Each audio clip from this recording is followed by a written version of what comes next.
Terapia nutricional na insuficiência cardíaca, muito além da restrição de sódio e líquidos. Meu nome é Regina Pereira, eu faço parte do Departamento de Nutrição da SOCESP e vou falar com vocês sobre os aspectos nutricionais ligados à insuficiência cardíaca. Embora as nossas diretrizes não contemplem todos os aspectos nutricionais que envolvem essa doença, é de extrema importância entender que a nutrição vai muito além do controle de sódio e de líquidos.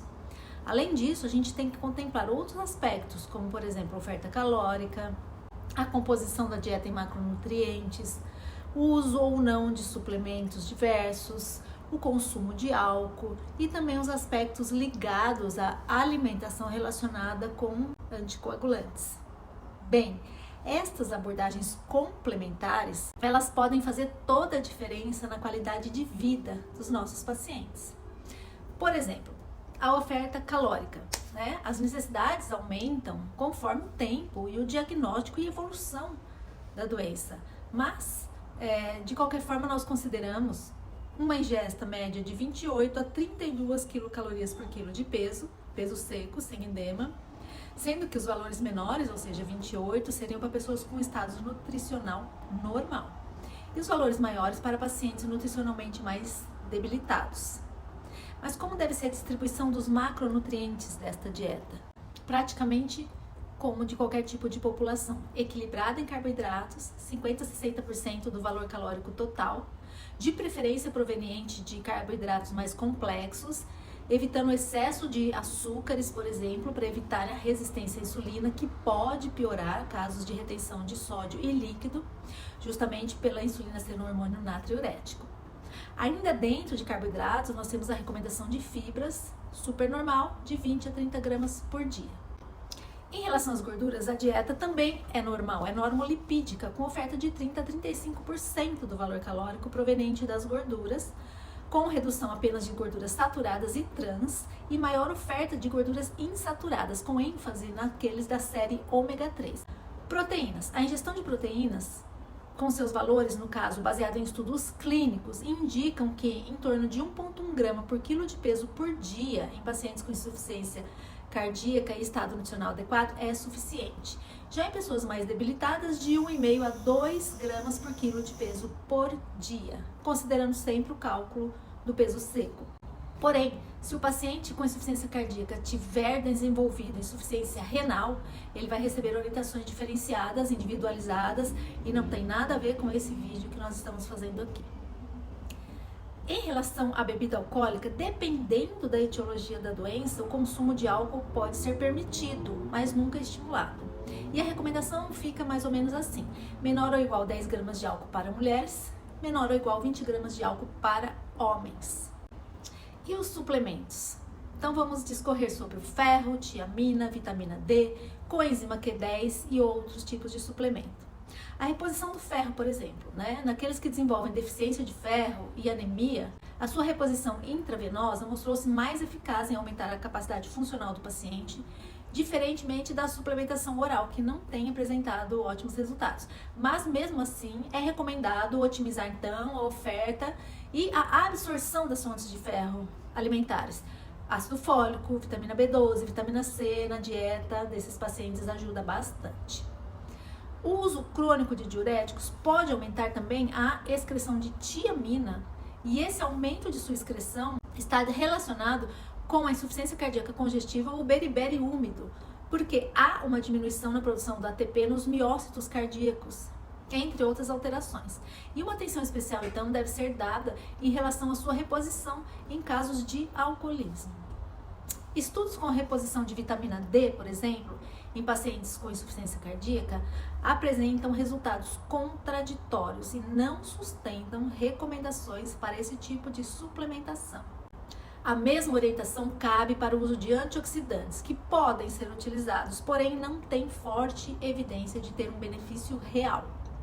Em relação à coenzima Q10, apesar de ser conhecido que os pacientes com insuficiência cardíaca apresentam sua redução sérica e tecidual, ainda são necessários mais estudos para que se possa recomendar o uso deste tipo de suplementação.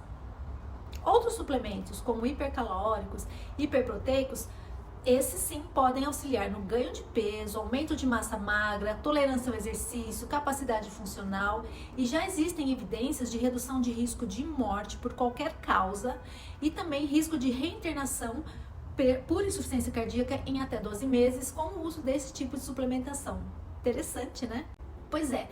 E aqueles que usam anticoagulantes? Nós sabemos que pacientes com fibrilação atrial têm indicação de anticoagulação oral crônica. E na prática clínica, o anticoagulante mais utilizado ainda é a varfarina, que apresenta interação com alimentos fontes de vitamina K.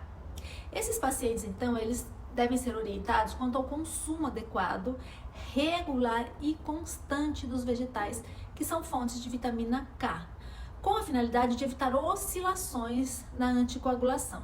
Porém, não existe uma quantidade ideal de vitamina K. Dessa forma, a abordagem nutricional fica um tanto dificultada, né? Mas não fica inviável, desde que a gente oriente bem a não variar muito as fontes de vitamina K. Retomando então o sódio, nós sabemos que em relação ao sódio, a American Heart Association atualmente recomenda uma redução da ingestão de sódio abaixo de 2.300 mg por dia para promoção geral de saúde cardiovascular. No entanto, não existem estudos para apoiar esse nível de restrição para pacientes com insuficiência cardíaca, justamente porque a redução severa do sódio pode levar ao agravamento da doença, além de resultar em menor aceitação da dieta. Isso é complicado. A diretriz brasileira recomenda o uso de 7 gramas de sal para pacientes com insuficiência crônica, mas também não traz recomendações sobre o consumo de sal para pacientes com insuficiência cardíaca aguda. Na maioria dos serviços hospitalares, com base na prática clínica, então, prevalece o uso de dieta hipossódica, 2 gramas de sal por dia, para pacientes tão descompensados. Em relação aos líquidos, embora a restrição de líquidos seja uma recomendação comum para pacientes com insuficiência cardíaca, as evidências são fracas e são baseadas em poucos estudos.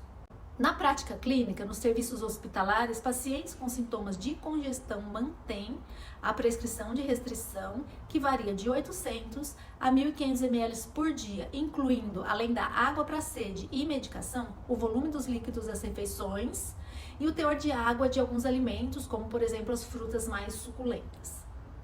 Já em relação ao potássio, recomenda-se aumentar o consumo de alimentos que são fontes desse mineral, em geral frutas e vegetais crus. Para quê? Para minimizar as perdas que podem ser causadas pelo uso de diuréticos exfoliadores de potássio. Não podemos deixar de falar da obesidade, né? Nós sabemos da obesidade e sua relação como fator desencadeante também e de agravamento de doenças cardiovasculares. Particularmente na insuficiência cardíaca, esta relação nem sempre é clara. As nossas diretrizes, por exemplo, não recomendam nenhum tipo de orientação formal de dieta para pacientes em sobrepeso e obesidade leve. Mas para o nutricionista parece bem razoável propor que indivíduos em risco de desenvolver insuficiência cardíaca, a gente busque então a manutenção do peso através de uma dieta saudável. E que na coexistência da insuficiência cardíaca e uma obesidade mórbida, por exemplo, nós devemos sim almejar uma redução de peso, porém com o uso de estratégias preconizadas em diretrizes internacionais. Já a caquexia, diferente da desnutrição, que sim pode ser revertida com uma oferta adequada de energias e nutrientes, a caquexia é uma condição irreversível e nenhum tratamento em potencial, sugerido pela literatura até hoje pode resolver essa condição. Eles incluem alguns estimulantes de apetite, exercícios, anabolizantes, às vezes testosterona, como uma combinação também de suplementos nutricionais, e até no momento nenhuma dessa estratégia realmente tem funcionado. Portanto, podemos concluir que a terapia nutricional na insuficiência cardíaca é muito mais ampla e complexa do que simplesmente a restrição de sódio e líquidos, e que a atuação do nutricionista junto aos demais membros da equipe de saúde é de extrema importância para a qualidade de vida desses pacientes. Obrigada!